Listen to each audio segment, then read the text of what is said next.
Ngendhaleni diri. Panglimbang 5 menit dina Rebu tanggal 18 Februari tahun 2026. Kapethik saka Injil Matius bab 6 ayat 1 tekan 6, katerusake ayat 16 tekan 18. Ing mangsa prapaskah iki, aku kepengin ngendhaleni diri saka pepenginan kanggo nesu, muring lan ngundhamana. Senadyan aku tansah dilarani. Aku ora bakal ngendhem lara ati. Mengkono, pratelan ing salah sijine channel YouTube kang ngrembug bab cecawis Rebu Awu. Aku kepengin ngendhaleni mikir jenes lan ngeres. Mengkono tanggapan pamirsa liya ing channel liyane. Aku kang ndeleng pratelan-pratelan mau melu kadudut ati kanggo ngendhaleni diri lan ngamini. Muga karep-karep becik kita kabeh jroning cecawis ing mangsa prapaskah iki kelakon.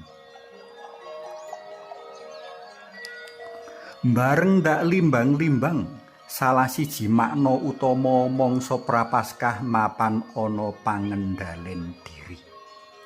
Ing mangsa prapaskah para pendherek dalem Gusti kaprayogakake kanggo ngendhaleni diri saka tumindak pamer, luduk kemaruk, mburu kanikmatan diri, serakah ngangah-angah, nepsu jenes, kongas, uga seneng muring lan nesu.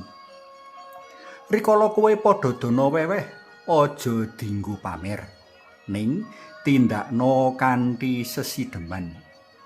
Pisungsungna tindak dana weweh kanggo kamulyan dalem Gusti lan kabecikane pepadha, dudu kanggo ngerek pangaji diri.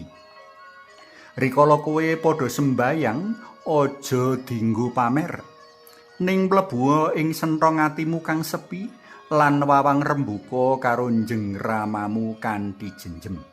Sebab kaslametanmu mapan ana panyawiji diri mring Gusti Allahmu. Rikala kowe padha nyenyirik lan poso, aja dienggo pamer, ning raupana raimu lan dandana sakmurwati amrih sirik lan pasamu sinamudana.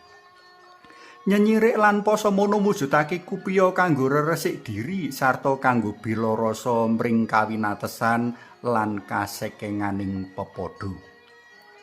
Kira-kira mengkono piwulang-piweling dalem Gusti ing waosan dina iki menawa kapratelakake kanthi prasaja.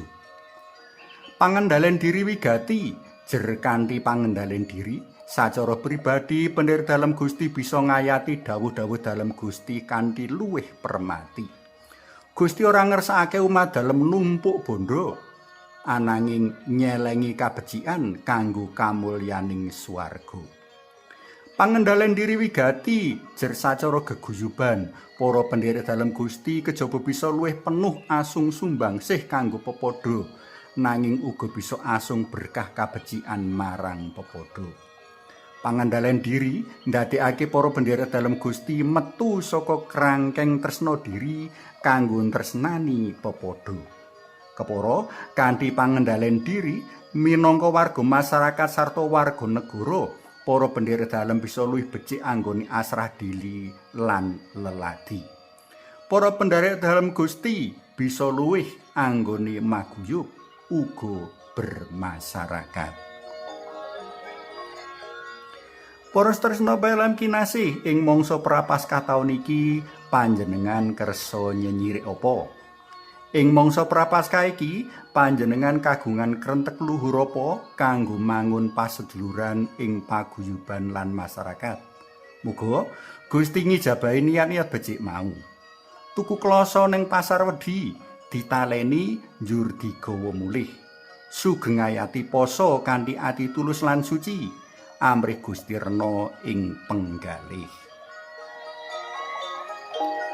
Suwawi sami munjuk, kunjung asma dalem Yang Rama Yang Putra Tuwing Yang Roh Suci. Amin. Gusti Yesus nyuwun kegiatan dalem amrih kawula saged ngayati mangsa prapaskah selaras kalian karso dalem saengga wonten titi mangsanipun ugi kepareng mahargya prastawa kamulyan dalem. Amin. Kunjung asma dalem Yang Rama sayang Putra tuwin Yang Roh Suci. Amin.